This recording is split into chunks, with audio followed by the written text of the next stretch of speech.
you doing? Just going to have a quick little fiddle over on the iPad just so that I can double check that it is showing up that we're live, or I'm live even. I'm hopefully live with you. I know it takes a little while for people to see that it is coming up live, so let's have a look. And yes, it's there. That's weird, seeing myself in stereo. So I know that it's there, which is great, and that means I can keep an eye on things for any conversations that I miss, because sometimes what I've noticed is, hello first viewer, do pop your name down and say hi. It's always nice to give you a shout out. But what I have noticed, I do a little trailer over on my personal page, and when it's a personal Facebook page, it pops up and I can see who's there, and I can immediately below say hi. However, on this page, this business page, it doesn't do that. So I can see numbers clinking up, I think probably the same as you can, but I can't actually see who's there and who's live and joining us. So I keep putting it in the plural, but it's me at the moment. So excuse me, let me have a sip of my warm big mug drink today. I'm going with another bit of women's energy this evening. I think it's the perfect drink on probably the first really chilly night for me anyway. It feels very autumnal today. So this evening's confidence question time is all about how to deal with the negative side of life. How to deal with the negative side of life. And it's I decided on this topic due to what seems to be, from my perspective, quite an odd situation that's happening in my experience for a number of people. And when I say an odd experience, is that the last time this happened was in, I think for me, I noticed it in 2012. So I don't think it's anything to do with it being an Olympic year. But it seems to me that a lot of the people that I've been speaking with, be it in a personal capacity or a friendship capacity, have had a lot of what would be classed as negative things going on in their lives. I've still got that habit of doing the bunny ears. I must look at that. So I thought, what better, hi Graham, what better topic to start a conversation about than how to deal with the negative side of life. And I've been thinking about this and looking at it from a number of different angles, and I came up with a number of different solutions, and I came up with a little sort of like 3-step plan and various things. But do you know what? I've reduced it down to 2. I suppose it is 3 really, but I'm going to cut to the chase with it because I think it's very easy for us to get hooked in with what is going on in the world. And I know for myself that if I'm not being aware, if I'm not being conscious, if I'm not choosing what I focus on, even to the point of scrolling through Facebook, it could be very easy for us to get hooked into the world at large and what's happening in the world at large. And before you know it, before you or I know it, we could wander down a path of he said this, she said that, they did this to me, they did that to me, we're going to get attacked by that person, that country's coming in, all these different things. And it can end up creating, in my own personal experience, when we focus like that, can end up creating a great deal of internal fear, because the way the psychological brain functions is it's looking in a similar way to the primal mind.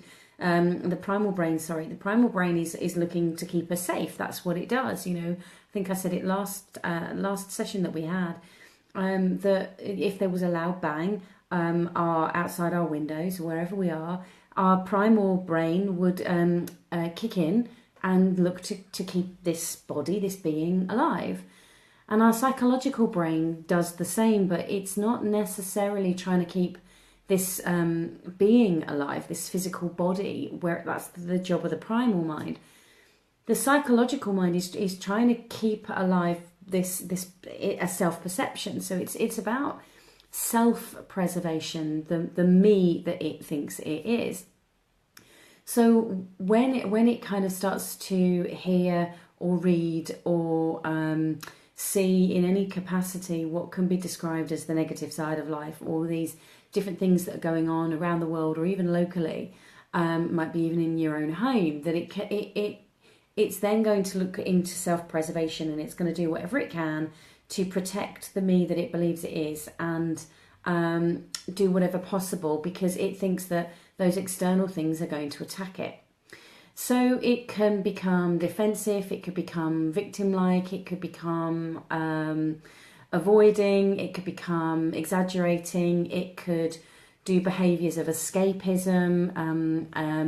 Some research says about that's kind of where a lot of addiction comes in, because it's a disconnect.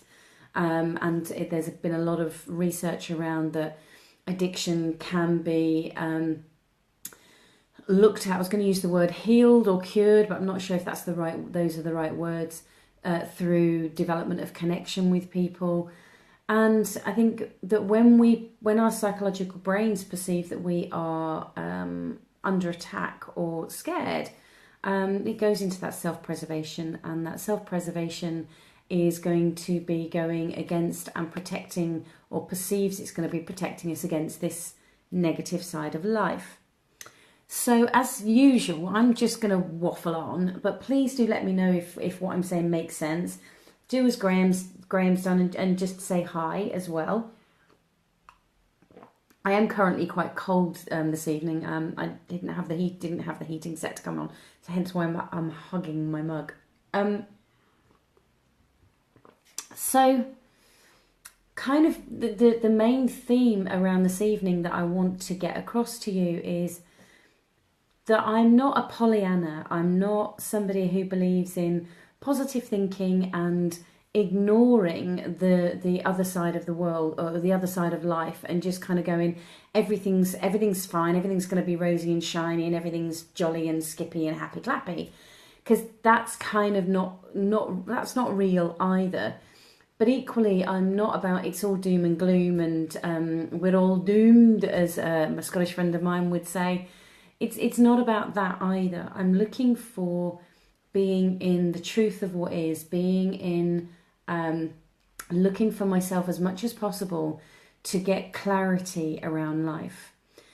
So with this negative side of life, the first point really to be very blunt with is to firstly say stop looking for it, or stop watching it, or being around it. So a number of years ago, I did an experiment where I hadn't really taken that much notice of the news, or I never watched the news, or I listened to the news only because it was on the background when I had the radio on, but I wasn't really engaging with it very much. And I did an experiment that was meant to last, I was meant to do it for a month, and my family that I was living with at the time asked me to stop after 2 weeks. Because I said what I was going to do was watch the news in the morning, really listen to the news, started reading newspapers, and listen to the news watch the news again at least once in the evening. So it was either around dinner or before bedtime. It's something I've never really understood. Why is the news on at prime times when we could be relaxing? You know, first thing in the morning, kind of want to get up and energized and ready for the day, and there's this news. And then it's usually around meal times, lunchtime and evening, when you could be relaxing, eating the food, and then just before bed. I understand why they're scheduled at those times. It just seems a little bit odd to me. So anyway, I started this experiment, and I did it for about 2 weeks. And as I say, the people I was living with at the time asked me to stop. And the reason they asked me to stop, in their words, was because you'd become a right miserable cow. And I thought, well, that's really interesting, because the only thing that's different at this moment in time is that I've just started looking at the news. And interestingly enough, the majority of the time, the news really does only focus on the negative side of life. It rarely focuses on what's going well and, You know, do they focus on all the great things that Muslims, for example, do? Do they focus on all the great things that black people do, or police do? Or, you know, they're always focusing on what's going wrong. And again, I can understand why that's come about, but actually, is it helpful? Is it resourceful? Is it going to be helping you? Excuse me. So my thoughts, my offerings really with the first part of this, of how to deal with the negative side of life, is stop watching it. And what I mean by that is switch off the news. And unless it is part of your job, and there are clients that I have that we talk about this, and I recognise that from their perspective, they have to be engaged with the news. If they're involved in you know, political side of life, they have to be involved and know what's going on. So my offering to them is be selective. Be really selective. And so be mindful about, and it doesn't have to just be the news. It could be the people that you're spending time with. I remember there's an author called Jack Canfield, and I seem to remember a story that he shared about when he first started out as a teacher. And he was teaching, and this particular teacher, this school that he was in, at lunchtime he went to the staff room, which is what most people, I suppose, in that environment would do. And he went into the staff room, and he said all he could hear, such and such a class next, and I can't stand them, they drive me nuts, and oh, they're such a pain in the butt, and I don't really want to teach them, and I had so-and-so before lunch, and this just went on and on and on. And what Jack was saying was that he wasn't really, he didn't want to be part of that, so he left the staff room and went off on a walk. And he happened to be walking through the library, if my memory serves correct, and he kind of heard this conversation that obviously wasn't the students. So he went and had a look, and he found a different set of staff members, and he was like, how comes you guys are having lunch in here? And they said, because we just found that it just got too negative in the staff room. So we decided to come in here and we sit and we have chats about, you know, how can we help some of the students we're stuck with. We talk about what the possibilities are. We share with each other things that have worked, that have got through to certain students. And they were really looking to support each other in what was and can be, for many teachers I appreciate, sometimes a very challenging arena.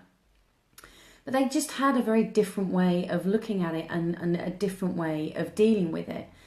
And that would be my second part of what I would share with you this evening. So my first thing is about stop watching it, stop being around it, if you know that negative side of life. But the second thing is stop wallowing in it. So often we don't even realise that we pick up on a piece of information, and whether that is local news, national news or global news, and then we start banging on about it, and then she said this and they did that and I can't believe they did that and what's that going to mean, and we start wallowing in it, and the psychological brain the whole time is then getting locked into that self-preservation again, and therefore it's going me against the world, or me against that person, or however it may be. It's measuring that the whole time, and that's just not going to be helpful. It's not going to be resourceful for you, because it's going to be then start looking to be defensive. It's going to perceive what it hears as attacking itself, and it's just not useful, and it's not a resourceful way of being. So I'm just going to check in, because I can see that Graham's put something there. Amazing, Jules. I listened to BBC Radio 5 Live constantly throughout the day. I decided to stop listening for the same reason, and it actually works. Yeah, you see, Graham, it really does. I mean, one thing I've noticed is, and especially with the onset of social media, is that if and when something big happens, somebody will post about it. Or even before social media, I would be walking into the office and I'd see a headline, or a client would come in and say, did you hear about, or what's your thoughts on? And if I didn't know about it, I don't take that as my own inadequacy. It's a case of, no, I didn't, tell me more. And then if it's something, and this is where the not wallowing comes in, because are the things that you hear about on the news, for example, are you actively going to do something about any of them? I've asked this of so many people when they've talked about, for example, the atrocities and how bad things are in Syria, or the immigration crisis, or President Obama and Hillary Clinton and Donald Trump, or politics in the UK, or Brexit, or whatever it may be. And people get really irate about it. And I ask, it's great to have that information, to be aware if it is going to have an impact on your life. I appreciate and understand that. But actually, when you take a step back and start to ask yourself, are you actively going to do anything about any of those things? If the answer is yes, great. Get all the information, the research, make sure you're getting it from different angles, because as much as the BBC says they're independent, they have their own viewpoint, as does ITV, as does Channel 4, as does The Telegraph, The Guardian, and it's all to do with who they're owned by, etc., etc. So therefore, it's not going to be a clear, honest viewpoint, without meaning to sound controversial. But I'm sure that if you spoke to somebody who very much believed in the Third Reich was all about, and Nazi Germany, very close after the war, they would have justified everything that happened. Equally, if you'd have spoken to somebody from the opposite side of the camp, they would have justified everything from their side. So you're only ever going to have you're only going to have that person's viewpoint. So be very mindful of that, of what is your viewpoint on it, and be mindful not to wallow. Now, when I'm talking about the negative side of life, obviously in this instance, I am talking very big picture about those externals of the influences we have with regards the news, and being aware, being conscious, making a choice for yourself as to whether you want to engage in that. So with what I've said so far, I can see that there's numbers jumping in and out. So I'm making the assumption my connection seems to be okay. So I'm making the assumption that for other people that this is a bit of a challenge at the moment with being connected. So what I would ask is, if you are online right now and you are watching this live, does this make sense, what I'm saying? Can you see how, if we just take it from that global perspective of the news, how you can perceive things in a different way, how you could deal with that negative side of life in a different way. So I'd love to know. Type your I'll have a sip of tea and give you the opportunity to do some typing so that I can see what's going on, and I can double check over this side as well, so that I can get really clear on what's going on. Graham says it certainly does make sense. Thank you, Graham. I can see that there's more people there, but maybe you're choosing for whatever reason, or maybe you're typing an extremely long message. But let's make it, so they're my two rules are stop watching it and stop wallowing in it. They're my two rules. Graham has said that the connection is bad this evening. Well, for once, this side of the fence, it doesn't seem to be. It seems to be okay this side of the fence, Graham. So I apologise for that. If it is to do with my connection this side, it might be to do with the fact that it's got colder. So they're the two things: stop watching and stop wallowing. SWSW. Stop watching and stop wallowing. If I'm going to make it personal and look at how to deal with the negative side of life, let's be honest, life happens. There is one thing that those of you watching this live or the recording, there is one thing, probably two things, that we both have in common. One is taxes. We're going to have to pay our taxes no matter what country we're in. We're going to have to pay them. And two is, at some point we will move on from this life and pass away. We will die. We cannot do anything about that. And it's interesting, before I got into any kind of personal development or spiritual inquiry or anything like that, I remember I was about 14 or 15 years old, and I was sat in my bedroom on the end of the bed with my best friend at the time, Nicola. And I can't remember why we were talking about it, but we were having a conversation that ended up with us talking about our death. And I can remember Nicola saying to me, I am so scared of dying. And I was really baffled. And I can remember saying to her, why would you be so scared of something that you can do absolutely nothing about? Why waste that energy? And in some senses, that's kind of what I mean about the negative side of life. Life happens, things happen.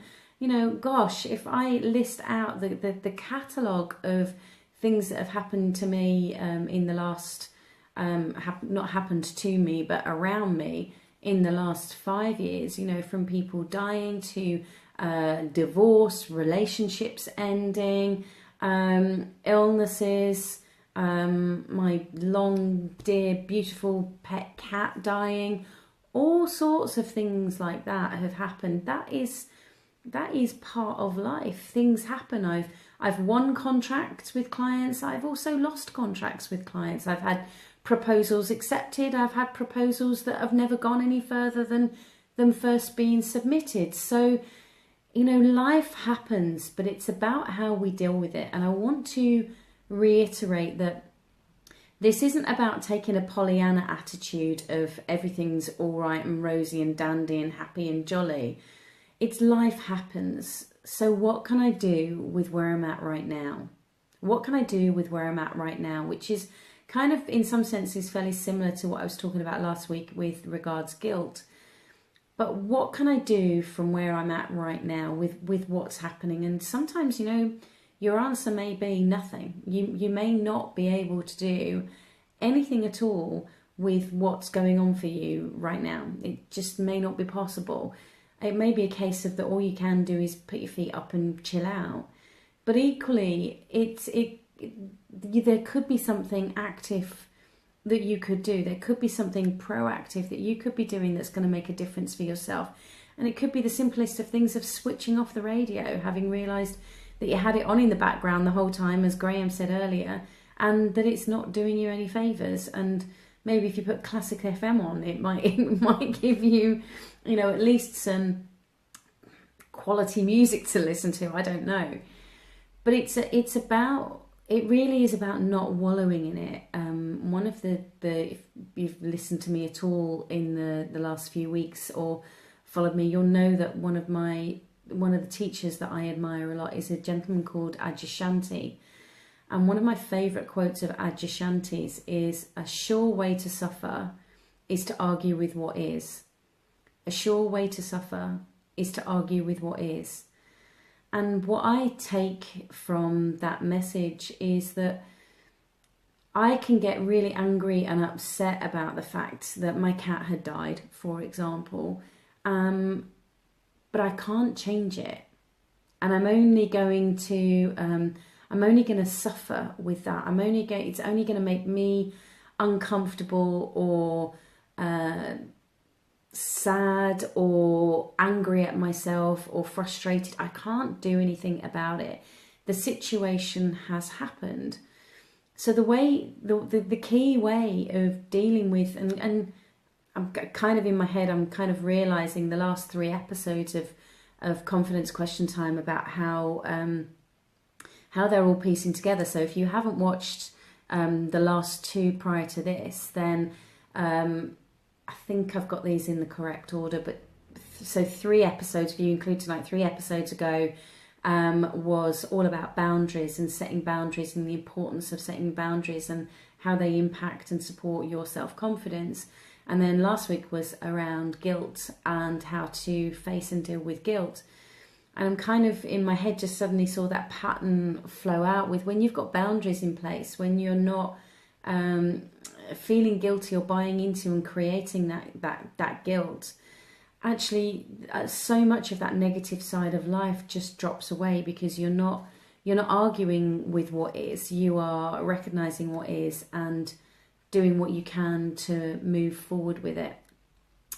So Graham says, yes, Classic FM or BBC Radio 3, highly recommended. We'll let the BBC know that we're plugging them. So, yeah, What do you think of that? Obviously, Graham, I can see that there's more than one of you on here. So the other person, it would be really lovely if you engaged too, but that's okay if you choose not to. Oh, there's more now. But what it has the information, what's that given you of how to deal with the negative side of life? So when it's those external things, stop watching it. So basically move away from it where you possibly can, switch it off if it's a media system. Just before I came on, I was going through my news feed on Facebook, and there were obviously there was quite a lot of negative stuff actually. So I just came off it. I didn't engage in any of it. I didn't watch any of it. The second part is about stop wallowing. Stop watching, stop wallowing. SWSW, stop wallowing. Stop going around and round and round and round, because it's not going to solve anything. It's not going to change anything. And the only person that's going to impact is you. And ultimately, that's not helpful, kind, considerate, resourceful, or confidence building for yourself. So be really mindful of that and look at how you can take a step away from the negative side of life. And it isn't trying to force the positive, but it is being aware of how those externals can influence us and how we can do things differently. And then when we do take it personally, SWSW, remember folks, thanks Graham. And the thing is if you're taking it when we're taking it from that personal aspect, it's recognizing that life happens. Don't be the victim about it all. Oh my gosh, why is this happening to me? It's not fair. And as I say, just before I came on here, I was scrolling through my news feed and I happened to see somebody put a post about something that she was expecting to happen today that hadn't. And she said, it seems like I'm getting everybody else's crap being dumped on me.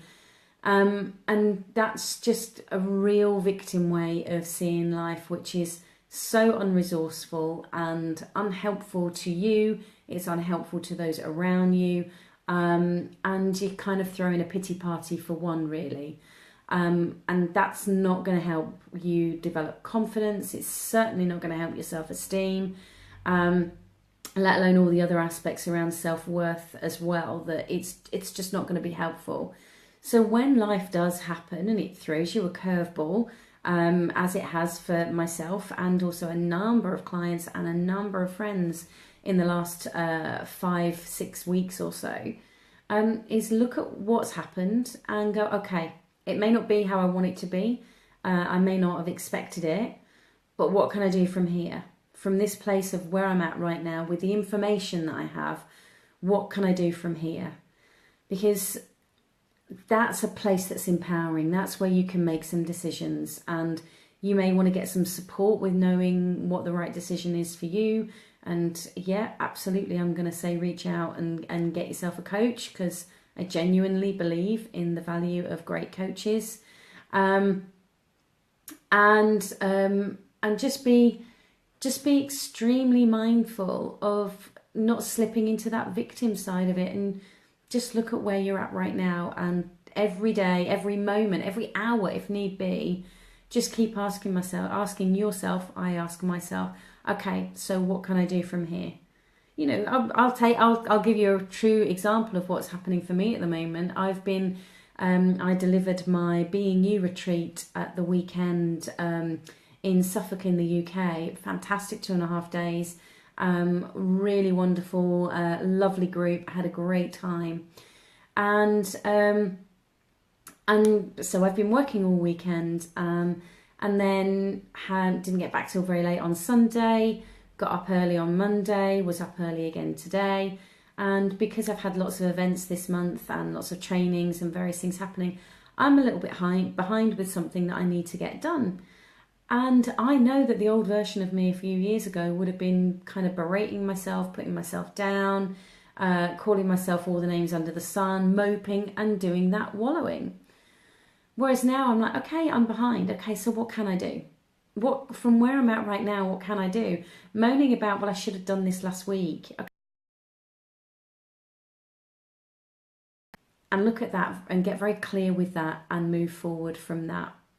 So Graham says, sorry to be messaging. Please never apologise for being messaging. Whoever you, I know Alex was last week, and never apologise for messaging so much. It's lovely.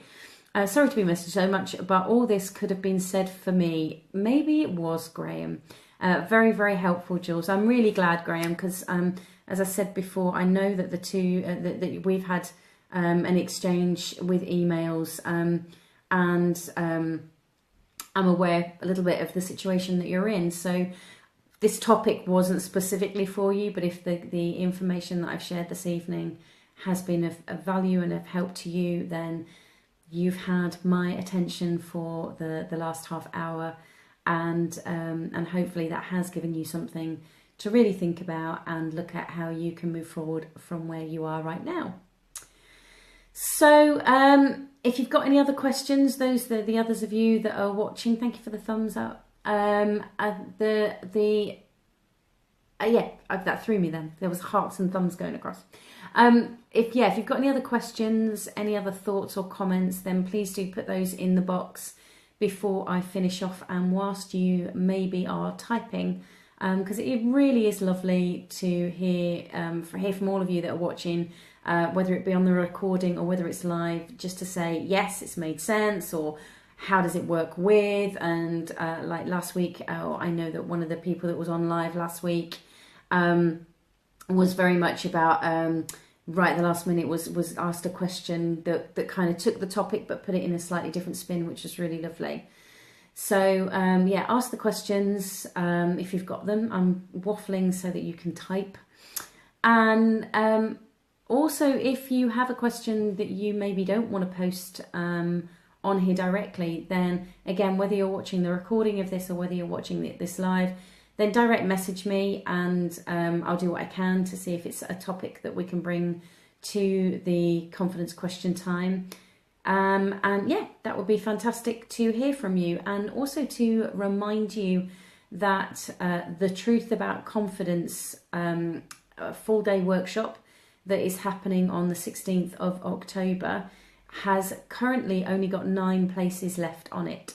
So if you're interested in coming along to that, then you can go to www.thetruthaboutconfidence.com. It's a full day that includes wonderful refreshments. There was so much wonderful food last month, even this month. Gosh, it feels like a long time ago. The beginning of this month, everyone went home with goodie bags of food. There was so much of it. It was lovely.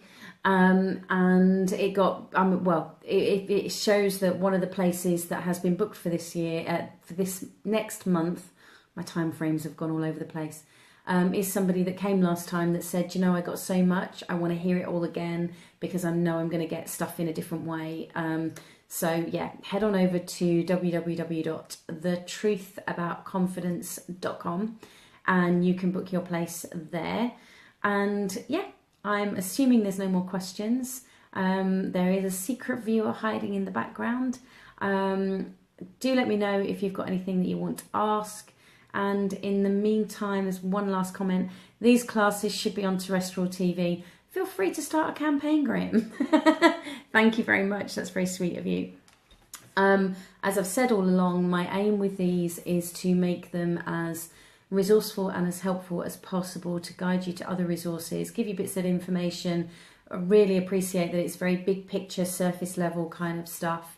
But if it helps you get started, then that's the aim with them, to get you started, give you somewhere to go with them.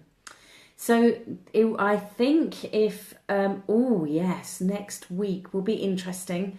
I'm trusting that if the internet connection works, then I will be coming from a very interesting location next week at, the time that I will be, and I'll give you a clue, it's not the UK.